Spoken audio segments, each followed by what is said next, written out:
I'm driving back to my hotel, late afternoon, in kind of a cold sweat. You see, I just finished my first day as a CEO. And I knew coming into it that it was going to be a challenging situation. They told me it was a turnaround, but at the end of my first day, I've discovered it's 3 times worse than I thought. And I'm in the middle of relocating my family. I'm in the middle of selling houses and buying houses, and I'm starting to reflect on the fact that if I'm not careful, my whole life and my whole career could derail right here. So I'm drinking a beer in the bar that night, and I start to reflect. And my mind goes back 10 years to when I used to work on drilling rigs, oil and gas drilling rigs for Shell International, offshore. Week on, week off, helicopter out, helicopter back. When you're on 24/7. And on a drilling rig offshore, your agility gets tested mildly every single day. And some days it gets tested brutally. Remember the BP Gulf oil spill?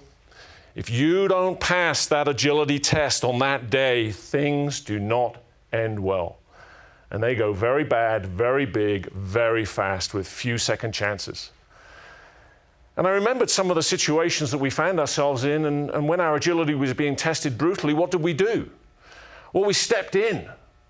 We revved up. And we would find ways to communicate and collaborate and coordinate as a team. We would have frequent huddles. We would set up a war room with all the real-time information that we needed, all the analysis. We'd stick it all up there somewhere on the wall so that we could be in this environment making fast, good decisions together. And it occurred to me, why in the 4 years since I finished my MBA, which was the way that I transitioned out of my technical career into my general management career, why in those 4 years had I never come across an executive or a CEO who was adopting similar approaches, what I now call an agility operating system? And so I asked myself over that beer that night, am I ready to do this? Am I willing to do this? Am I going to set a new trend with this business? Am I going to institutionalize an agility operating system into this business?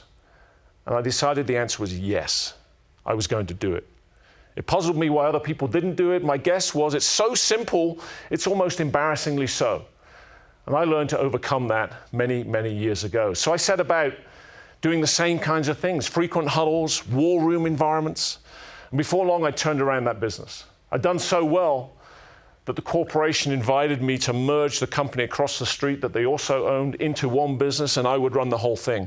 I did so well that they promoted me to run the aerospace division of this corporation, which was a fantastic ride, and I acquired businesses, and that's what brought me to the USA. I'm English, but American now, living in the beautiful Southern California area of San Diego. And so now, 10 years later, and then 20 years later today, who would have thought that I would take the leap from the corporate world about 10 years ago, and I would spend my time in my passion doing this kind of work, going around the world asking people the question, are you agile or are you fragile? And how are you going to move from the fragile majority to the agile minority? And that's how I get to spend my time. And the question evolves into this. Are you as a leader, are you as a team, are you as an organization, are you as an enterprise, are you an agile leadership presence or a fragile leadership presence? And I get to ask large companies, small companies, global companies, local companies, high-tech companies, low-tech companies that question. And the challenge is all the same. And you know, in those years of the 80s and the 90s and the 2000s that I was describing my track as a career, the big thing that everybody talked about that emerged was this thing called lean. But what I want to suggest to you in the 2010s is that agile is the new lean. Now, what do I mean by that? Well, first and foremost, lean, whether you do it formally or semi-formally or informally, lean means continuous improvement. And boy, oh boy, oh boy, you better be doing that. But if you're not careful, lean is continuous improvement on steroids, which would be rather like rearranging the deck chairs on the Titanic. The deck chairs are now nearly perfect. They're beautiful. Look at them all. They're all ship-shape, marked out, Fantastic. We've continuously improved the heck out of the deck chairs. Except nobody's recognizing that somewhere out there in the fog bank, there's an iceberg coming. And very soon, there's going to be a hole below the waterline. And very soon, we are going to need a new ship. And a new ship is discontinuous improvement, not just the continuous improvement on steroids that lean can become.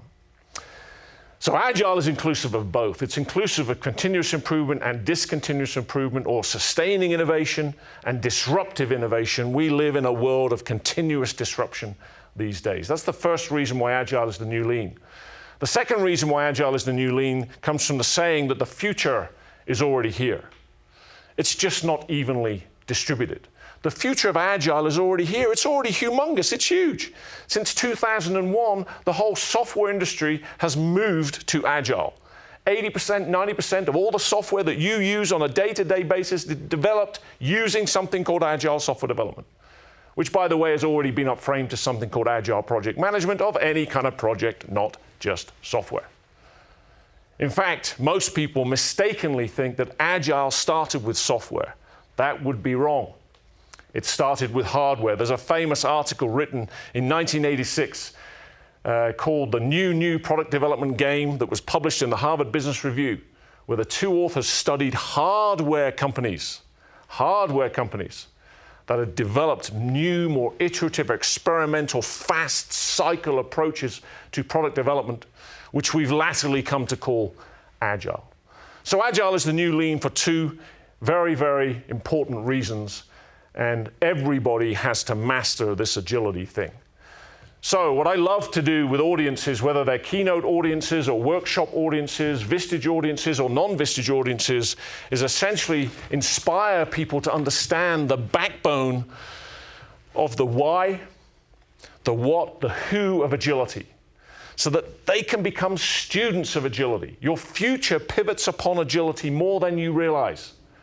And I want you to become a student of it. Understanding why agility is having its day, why now more than ever before. What is agility? What is it not? Who do you, most crucially, who do you need to be in the equation of your agility? And of course, how, where, and when do you get started? And by the way, I love to put the word Agile in front of anything. Agile strategy, Agile execution, Agile leadership, Agile culture, Agile innovation, Agile meetings. When you put the word Agile in front of those everyday things, things have to change, just like they did when I was turning around that business, just like they did when we hit a crisis on an oil drilling rig. So let's start with the why. Why of agility? Essentially, the why of agility is because change has changed. Change has become this never-ending, disruptive speed of business, pace of change. Your landscape can become barren really quickly. Storm clouds can show up faster than you ever thought. And this fertile landscape of opportunity that you thought you had has dried up if you're not careful. Now, there's an acronym for that. In particular, change has changed to a new version of change that we call VUCA. It's an acronym for the new attributes of change that we experience these days. The V of VUCA stands for volatility. Would you agree with me that we live in much more volatile times these days? The pace and speed of change, the volatility of oil prices recently, for instance. The U stands for uncertainty. It is very uncertain where oil prices are going next, for instance. The C stands for complexity. It's very complex to fully predict the ecosystem surrounding oil prices and all the domino effects when oil prices go up and down. And of course, the last actually is my favorite, ambiguity. We live in very confusing times. It's very ambiguous. It's hard to make sense of. We're confounded, we're confused often until we're able to relieve the ambiguity and really understand what's going on. So change has changed. It's become much more of a VUCA world, and the antidote to VUCA is agility. That's why agility is so crucial these days. Let's turn to the what of agility. What have we got to do to be agile? Well, this agile model here really captures the essence of it. The A stands for anticipate change. We've got to be anticipating this VUCA coming at us, seeing those icebergs in the fog bank, see them coming before they see us coming like a fool. Anticipating change. In the face of that change, in the face of that VUCA-ness, generating confidence that we can prevail, we can survive, we can thrive in the face of this VUCA-ness.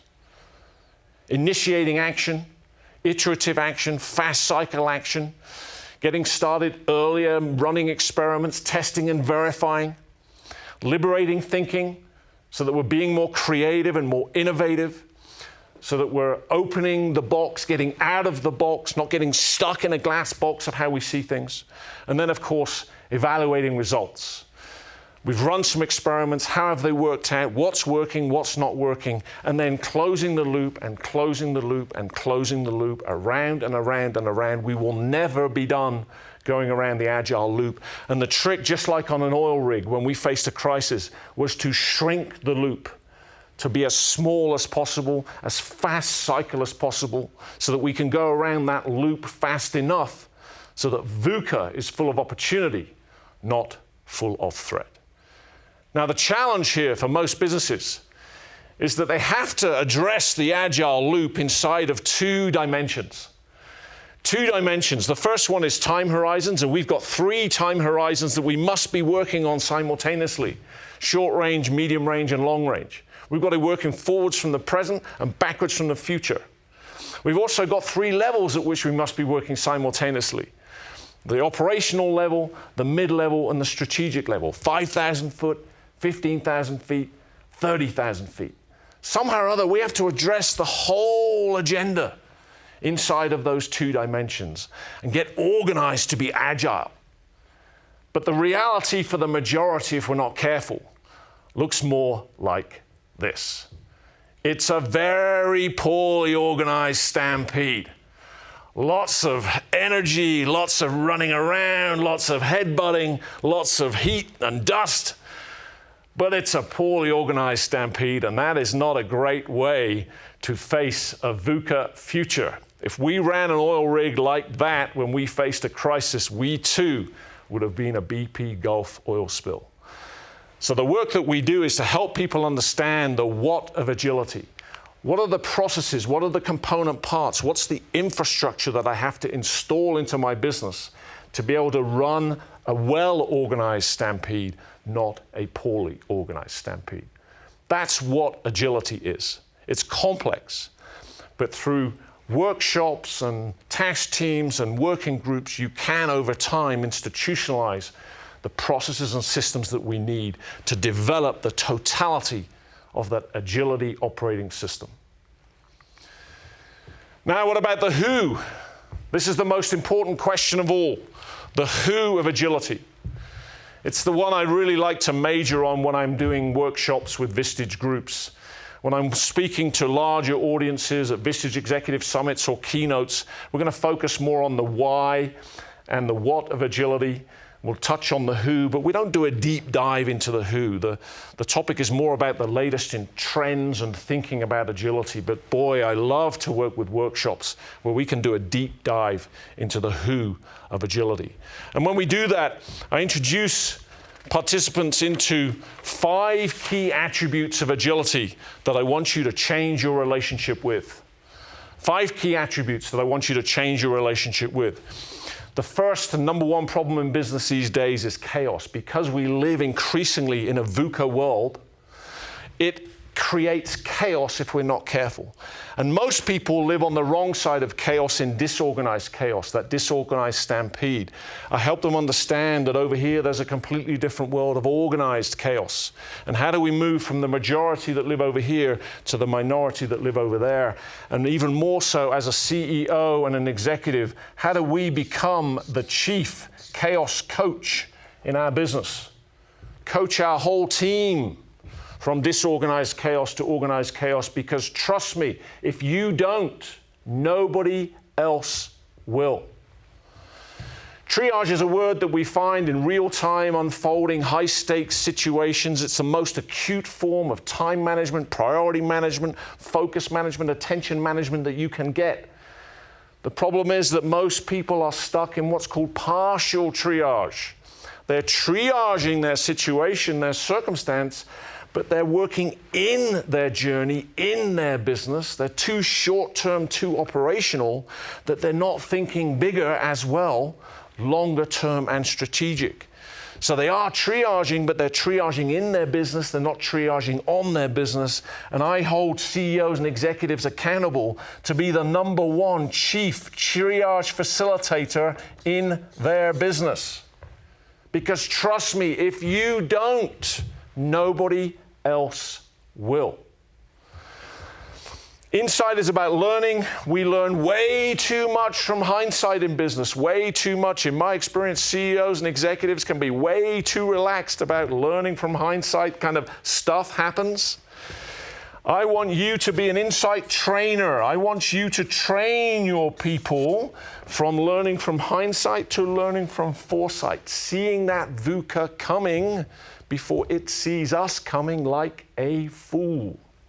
If you don't step up to be the chief insight trainer in your business, trust me, nobody else will. Luck is huge in agility. The trouble is the majority experience bad luck by accident. Most accidental luck is bad. Over here on the other side, we can easily experience good luck by design. And I want you to be the #1 luck consultant in your business. I want you to be a subject matter expert in luck. I want you to have all the phrases and concepts and one-liners. Luck is where preparation meets opportunity, that kind of thing. Because if you don't step up to be the #1 luck consultant in your business, helping your people move from accidental luck to luck by design, trust me, nobody else will. And then last but not least is getting more and more oriented to the crazy, topsy-turvy, dynamic journey of your business on that shifting landscape of VUCA. Understanding what that journey is, how to drive that journey, how to move from the disorganized chaos on this side to organized chaos on this side, and in particular be the #1 journey architect in your business. If you don't step up to be the chief journey architect in your business, trust me, nobody else will. So I love to go around speaking with keynotes and workshops and summits and that kind of thing, and inspiring people to step up to these 5 new roles to be an everyday agile leader. That's the who. That has to occur at several levels simultaneously. This is about increasing your leadership agility, building a bench of agile leaders. Team agility, adopting agile high-performance teamwork. Organizational agility, becoming an agile organization, organization-wide, organization-deep. Every employee on this bus is engaged in this agility operating system. Innovation agility, having an agile approach to innovation. Lots of corporations are innovative, but still wondering why they're not doing so well. Their revenues are shrinking, their profits are down, their share price is heading south. It's not that they aren't innovating, it's that their innovation isn't agile enough. And then add all of that up, and you get enterprise agility. Can you become an agile enterprise where VUCA is full of opportunity, and for your competitors, VUCA is full of threat? So the question I love to leave you with is, are you agile or fragile? Are you an agile leadership presence or a fragile leadership presence? How are you going to move from the fragile majority to the agile minority? If that was an easy, obvious journey, you would already be doing it. And I'll love to come and inspire you how to go on that journey, become agile. Your future pivots upon it.